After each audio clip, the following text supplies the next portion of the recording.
Jain friends, I'm Major Gaurav Arya and you're watching the latest news of the day. Bushra Bibi, Imran Khan's wife, has appealed to the court saying that she would not want to live and be imprisoned in Banigala. Banigala is Imran Khan's house, and the honorable courts a little while back had declared it a sub-jail, which means that it has been deemed to be a jail and that Bushra Bibi along with her family can live there under state protection. Now, she's saying that she does not want to live there and she would rather live in a normal jail, be imprisoned in a normal jail like a common political prisoner.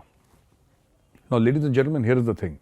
Actually, there are many reasons why she is doing it, and Pakistani social media is rife with rumors as to why she has taken this step and made this appeal to the court. Some people are saying that she does not feel safe in Banigala. That's what Pakistani social media is saying.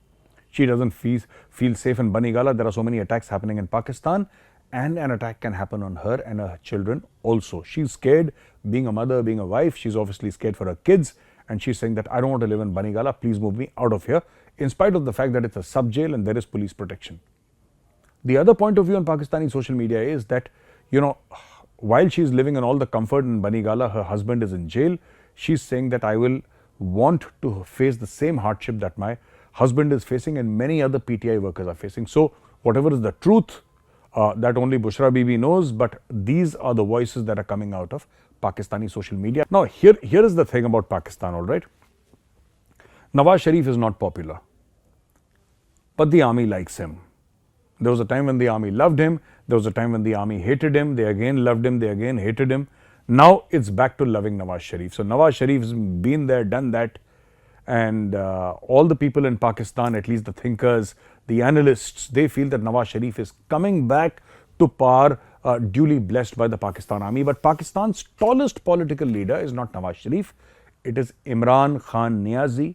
He is the tallest leader, and people say he is more famous and more loved even than Muhammad Ali Jinnah. He surpassed Muhammad Ali Jinnah in popularity. Unfortunately, Imran Khan is in jail.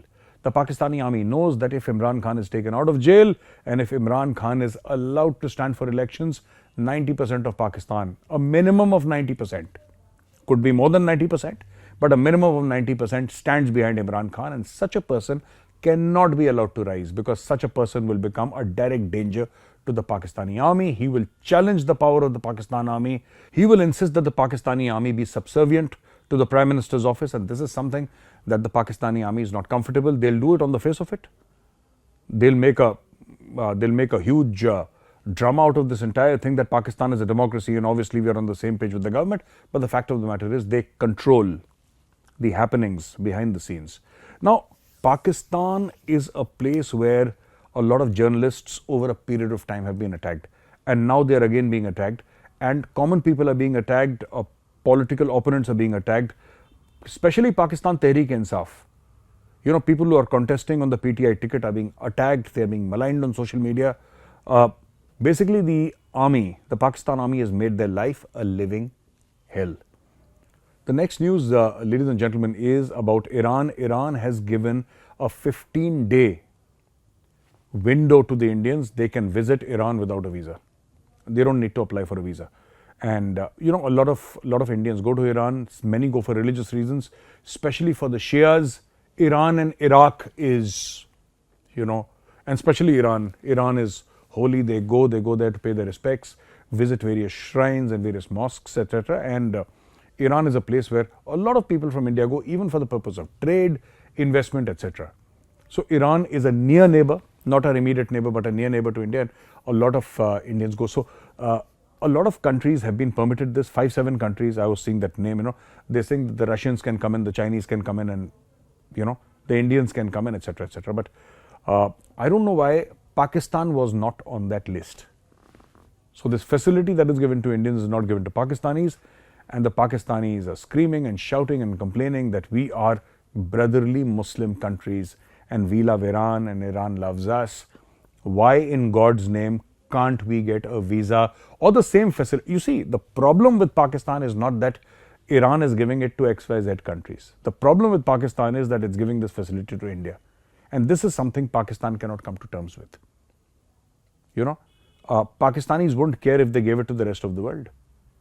Friends, there are 195 countries in the world. Their problem is only with India, right? Israel anyway, because Israel does not have any diplomatic relations with Iran. So we are not going to count Israel, but their problem is only with India, not with the rest of the 194 countries in the world. They don't care about them. Now, Pakistanis, there is a meltdown in Pakistan, and their social media warriors, the keyboard warriors, their television anchors, everybody's commenting India has money, and after all, the Iranians have betrayed the Islamic faith, etc., etc. A lot of stuff is being said. As I record this, the Pakistani social media is in a state of utter meltdown. Now, friends, India is planning to acquire 3 more AWACS. These are sort of passenger aircraft, but with a radar on top, and these are highly sophisticated radars, and they have listening capabilities, and these are flying, you can say, flying surveillance platforms. I think that's the best way I can put it. AWACS stands for Airborne Warning and Control Systems. For example, an AWAC, there are different kinds of AWACS mounted on small planes, larger planes, very large planes, and AWACS have the capability to monitor, aircraft or other platforms from the enemy's area coming into our area, and they can tap into this.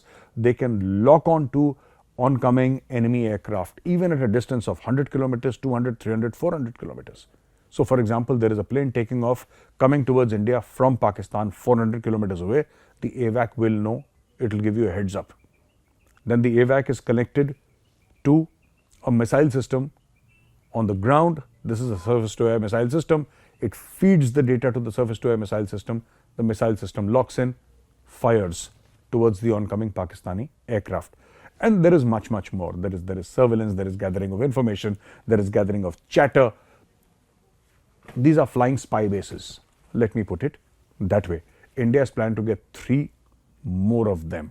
And the last news I have for you is that an American ship passing through the Red Sea going towards India was attacked by the Houthis. And this is in the Red Sea area, of course, as I mentioned to you. And I fail to understand why the Americans were not able to stop it or do something. Very recently, they bombed the Houthis. The Houthis came back and threatened the Americans. I think the Americans are just bombing from the air, and they don't even care if the target gets neutralized or not. They're just bombing and saying that, sir, we threw like 1,000 bombs on the Houthis and nothing happened. How is it that they're not able? India is not there in the Red Sea area. India is not there. India is slightly away from the Red Sea area. But in the past 2 months or less, India has carried out more than 17 successful interventions. More than 17 successful interventions. We have saved everybody from the Iranians to the Pakistanis, everybody. And we are trying to provide a safe sea passage and lane to any vessel who's coming from there, towards India or even going away from India. Anybody who's in our area of influence, we are trying to behave like the net security provider and giving security to everybody. I don't know why more than a dozen navies under the leadership of the United States of America are unable to perform and are unable to give security to the ships there. I mean, how big are the Houthis anyway? America should have been able to crack this code a long time back. Thank you very much for watching, ladies and gentlemen. If you like this video, press the like button. I'll be back again tomorrow with another fresh video. Till then, Jai Hind.